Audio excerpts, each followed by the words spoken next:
Hello student, how are you? I hope you are in safe and good health and keep reading in your home. Today we shall discuss about our new topic. Is it good to have political competition? क्या political competition अच्छा है या नहीं? तो ये बड़ा ही जरूरी है आज के परिप्रेक्ष्य में, आज के टाइम में कि हम इसको समझें, क्योंकि हमारा जो ड्यूरेशन चल रहा है, यूपी में इलेक्शन होने वाले हैं और इलेक्शन के लिए आप आसपास देख भी रहे हैं कि चारों तरफ पोस्टर्स, बैनर्स लगे हुए हैं, कंपटीशन चल रहा है।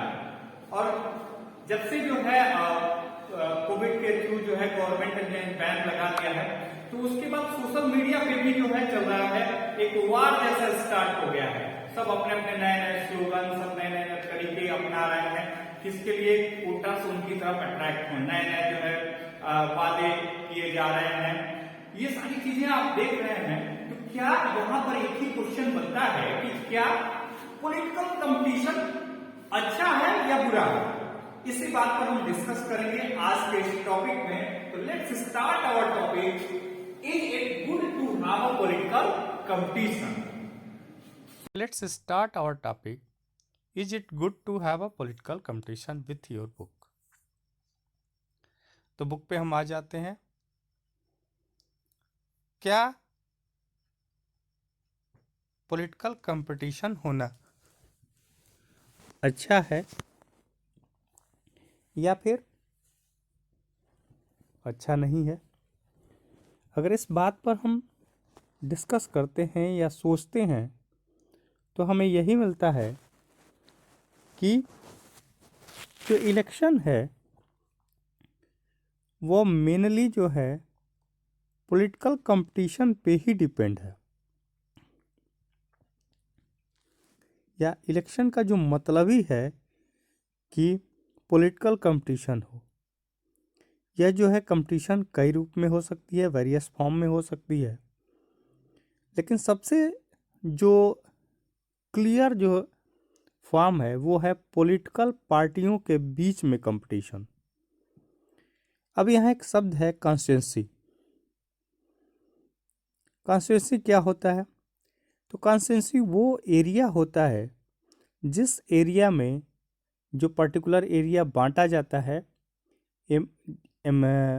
लेजिस्लेटिव असेंबली के इलेक्शन के समय एमएलए की पोस्ट के लिए या मेंबर ऑफ पार्लियामेंट के पोस्ट के लिए, जब सेंट्रल इलेक्शन होते हैं। तो ये आपको जो है कॉन्स्टिट्यूंसी ग्लोसरी में मिल जाएगा, वहाँ से आप एक बार क्लियर कर लीजिएगा, और नहीं तो हम चलते हैं ग्लोसरी पे।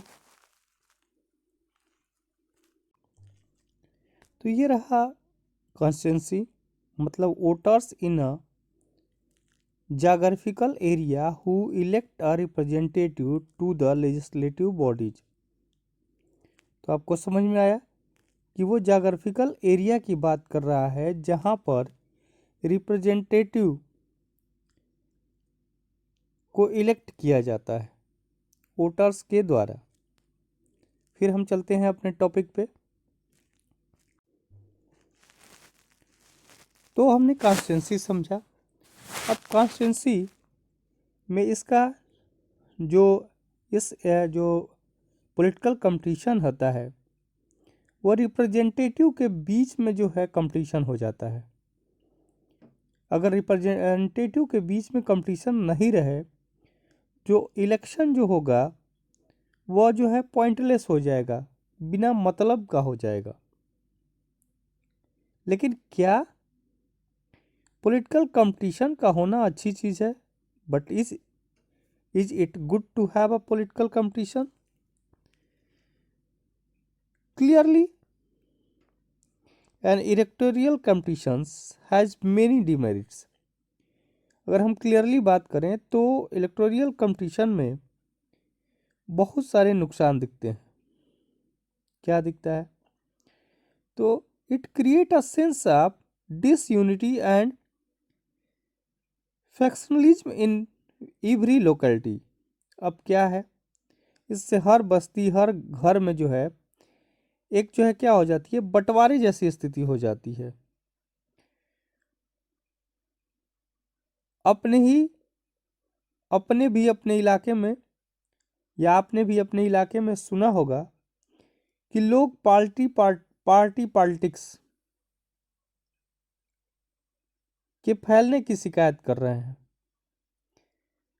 जो विभिन्न दलों के लोग होते हैं और नेता अक्सर एक दूसरे के खिलाफ आरोप लगाते हैं। कई जगह आपने देखा होगा कि एक नेता दूसरे नेता को कह रहा है कि ऐसा व्यक्ति था वैसा व्यक्ति था, इसने ये क्राइम किया है वो क्राइम किया है, और दूसरा भी इसके बारे में ही कहता है।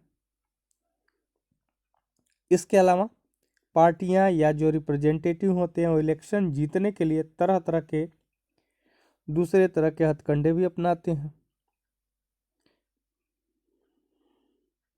जिसको हम डर्टी ट्रिक्स कहते हैं। कुछ लोगों का कहना है कि जो इलेक्शन की ये दौड़ है, जो इलेक्शन की ये फाइट है,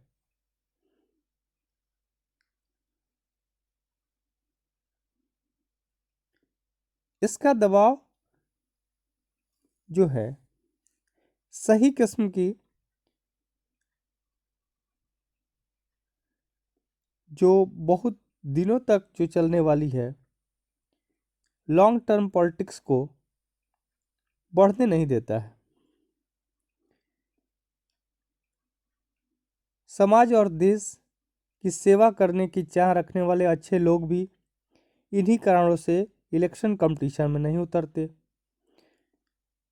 उन्हें इस मुश्किल में बेढंगी लड़ाई में उतरना अच्छा ही नहीं लगता।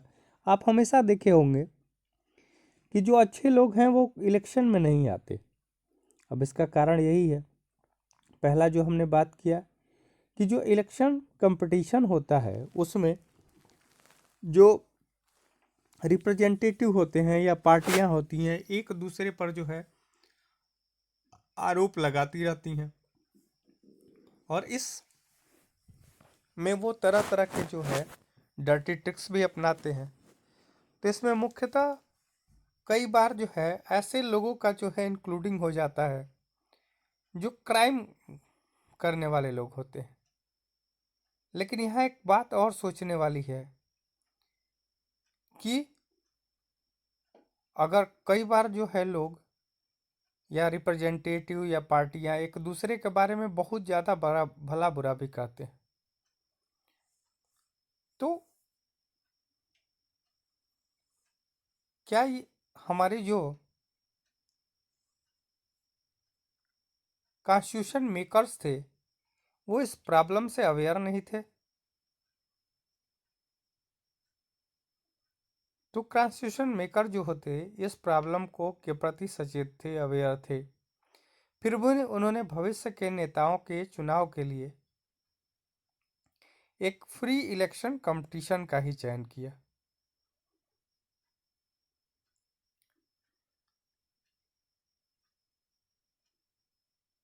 उन्होंने ऐसा इसलिए किया क्योंकि लॉन्ग टर्म रूप में यही व्यवस्था सबसे बेहतर काम कर सकती है। एक आइडियल अगर हम बात करें तो एक आइडियल दुनिया में सभी जो है पॉलिटिकल पार्टियों को मालूम होता है कि लोगों का इंटरेस्ट किस में है, लोगों का हित किस में है, तथा ये सभी नेता जो होते, लीडर जो होते हैं, वो लोगों की सेवा करने की ही मोटिवेशन से आते हैं, प्रेरणा से आते हैं। पर असल जीवन में ऐसा कुछ नहीं होता है। दुनिया भर के सभी जो लीडर्स होते हैं वो इसको अपना एक करियर मानते हैं, और कि मैं नेतागिरी करूँगा, उसके बाद मुझे मंत्री पद मिल जाएगा, प्रधानमंत्री पद मिल जाएगा, तो बहुत ज़्यादा पैसा होगा, तो इसको वो एक कैरियर मान के चलते हैं।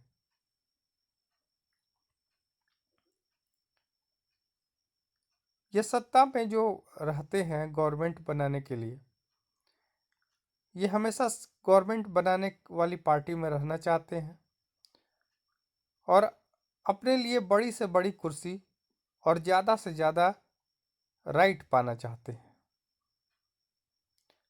ऐसा पॉसिबल है कि इनके अंदर भी लोगों की सेवा करने की भावना हो, पर सिर्फ इस भावना के भरोसे चीज़ों को छोड़ देना जो कि उनका काम है। यह भी संभव है कि इनके अंदर लोगों की मदद करने की भावना हो, पर उन्हें यह मालूम न हो कि काम किया कैसे जाता है। या फिर यह भी हो सकता है कि उनके मन में विचार हो, उनका लोगों की जरूरत या स्थानीय स्थितियों से मेल न बैठे जैसा वो करना चाहते हैं। ऐसे में हम इन वास्तविकताओं का सामना कैसे कर सकते हैं? How do we deal with this real life situation? एक वे तो ये है कि हम राजनेताओं को कि जो नॉलेज है या उनके करेक्टर है उस पर इम्प्रूव करने या बदलाव लाने की कोशिश करें। दूसरा और ज़्यादा व्यवहारिक तरीका यह है कि हम ऐसी व्यवस्था बनाएं जिसमें लोगों की सेवा करने वाले राजनेताओं को पुरस्कार मिले और ऐसा न करने वाले को पनिशमेंट मिले।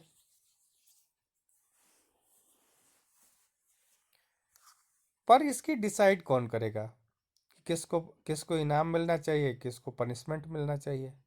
इसका सीधा सा जवाब है लोग, पीपल। उस भारत के लोग, हमारे देश के लोग इस बात का फैसला करेंगे।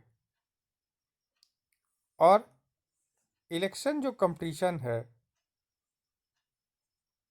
उसका यही अर्थ है कि जो रेगुलर बेसिस पे जो क्या होंगे, रेगुलर बेसिस पे जो इलेक्शन होंगे वो जो पॉलिटिकल पार्टीज हैं या नेता हैं, लीडर्स हैं, उनको जो है इसमें उनके किए का पुरस्कार भी मिलेगा, प्राइज भी मिलेगी, और अगर अच्छा नहीं किए हैं तो उनको पनिशमेंट भी मिलेगा। तो यहाँ पर जो पनिशमेंट मिलने और लोगों को प्राइज मिलने का मतलब है, उसका सही मतलब यही है कि लोग उस पर्सन को जिताएंगे जिसने अच्छा काम किया है, और उस पर्सन को हार का मुंह देखना पड़ेगा जो अच्छा काम नहीं किया है। जो लोग लोगों की इच्छा के अनुसार लोगों की प्रॉब्लम को उठाए हैं उनकी लोकप्रियता बढ़ेगी और उनके अगले चुनाव में जीत मिलेगी। लेकिन ऐसे लोग जिन्होंने लोगों के लिए काम ही नहीं किया है उनको हार मिलेगी। तो इस तरह हम देखते हैं कि यदि कोई पॉलिटिकल पार्टी सिर्फ सत्ता में आने की इच्छा से आगे आई है तो उसे मजबूरन उसे जो है फोर्सली लोगों की सेवा करनी पड़ेगी, दिखावे के लिए ही करनी पड़ेगी लेकिन करनी पड़ेगी। कुछ कुछ इसी ढंग से बाजार भी काम करता है। भले ही कोई दुकानदार सिर्फ अपने फायदे की सोचता है, लेकिन उसे फोर्सली जो है ग्राहक के साथ अच्छे से बात करना पड़ता है, अच्छे से अपना जो है बेचना पड़ता है। अगर वो ऐसा नहीं करता तो ग्राहक दूसरी दुकान की ओर देखेगा। ठीक उसी तरह पॉलिटिकल पार्टियां में भी जो है लोगों को अच्छे अच्छे ऑफर्स देंगी, लोगों के लिए काम करने की बात करेंगी और कोशिश करेंगे कि लोगों के अंदर भेदभाव न पनपे, लोगों के अंदर मनमुटाव ना हो, लोग उनको पसंद करें, और इसके लिए वो कई तरह के वादे इरादे करेंगे। जैसे दो यहाँ नीचे कार्टून बने हुए हैं। पहला है जिसमें जो लीडर है वो कहता है कि मेरे पास योजनाएं हैं, घोषणाएं हैं, वायदे हैं। तो जो वोटर्स है वो जो है उसको पकड़ के उल्टा कर देता है, कहता है मेरे पास वोट है। ये किसी मूवी के डायलॉग जैसा लगता है, पर सच यह है कि जब इलेक्शन कंपटीशन होता है तो यह इलेक्शन कंपटीशन ही जो है रिप्रेजेंटेटिव के बीच एक ऐसा कंपटीशन पैदा करता है जिससे वो कॉमन पर्सन के बारे में सोचते हैं, लोगों के बारे में सोचते हैं, अगर वो ना चाहे तब भी सोचते हैं। दूसरा देखिए, दूसरा जो कार्टून है उसमें एक नेता जो है प्रामिसेस का जो है, यानी वादों वादों का जो है क्या कर रहा है, रोटी फेंक रहा है। और यहाँ पर डॉगी पीछे पीछे आ रहा है। तो यहाँ पर जो है दो तरह से लोगों के बारे में कमेंट किए गए हैं और कमेंट करके समझाया गया है कि इलेक्शन कंपटीशन क्यों जरूरी है, इलेक्शन कंपटीशन क्यों होना चाहिए और इलेक्शन कंपटीशन के बेनिफिट क्या है। तो आज का लेक्चर यही रहा। इस लेक्चर को आप समझे और ये समझे कि इलेक्शन कंपटीशन जरूरी क्यों है। भाई इलेक्शन कंपटीशन सीधे अर्थों में जरूरी इसीलिए है कि हमें जो है, अगर कंपटीशन रिप्रेजेंटेटिव और पॉलिटिकल पार्टियों में रहेगा तभी रिप्रेजेंटेटिव या पॉलिटिकल पार्टियां कॉमन पर्सन के बारे में सोचेंगी। मान लीजिए एक ने अच्छा सड़क बनवाया तो दूसरा हॉस्पिटल बनवाएगा, क्योंकि उसे लोगों के दिलों में जगह बनानी है और उसको जो अपना कंपटीटर है उससे ज़्यादा बनानी है। तो अगर ऐसा होने लगे कि हम डेवलप को देखकर वोट करने लगें तो उसी दिन हमारा देश सुधर जाएगा और ये लीडर्स डेवलप करना शुरू कर देंगे। बट यहाँ दिक्कत ये है कि हम लोग कास्टिज्म पे जुड़े पड़े हैं, अपने अपने कास्ट के अनुसार पॉलिटिकल पार्टियाँ चुन लेते हैं और उसके उसके साथ जो है हम फॉलोअर्स हो जाते हैं। तो एज ए स्टूडेंट और एज ए टीचर हमें जो है किसी पार्टी के प्रति फेथ नहीं रखना है। हमें जो डेवलप करेगी पार्टी उसके लिए उसको वोट करना है, जो डेवलप नहीं करेगी उसे वोट नहीं देना है। और अगर हम ऐसा करते हैं तो जितने भी रिप्रेजेंटेटिव हैं, जितने भी कैंडिडेट हैं, उन सबको वो सब जो है अच्छे से अच्छा और ज़्यादा से ज़्यादा वर्क करना चाहेंगे और इससे जो है हमारा हमारा डेवलपमेंट होगा और देश का भी डेवलपमेंट होगा। तो आई होप कि आपको ये टॉपिक समझ में आया होगा। Thank you.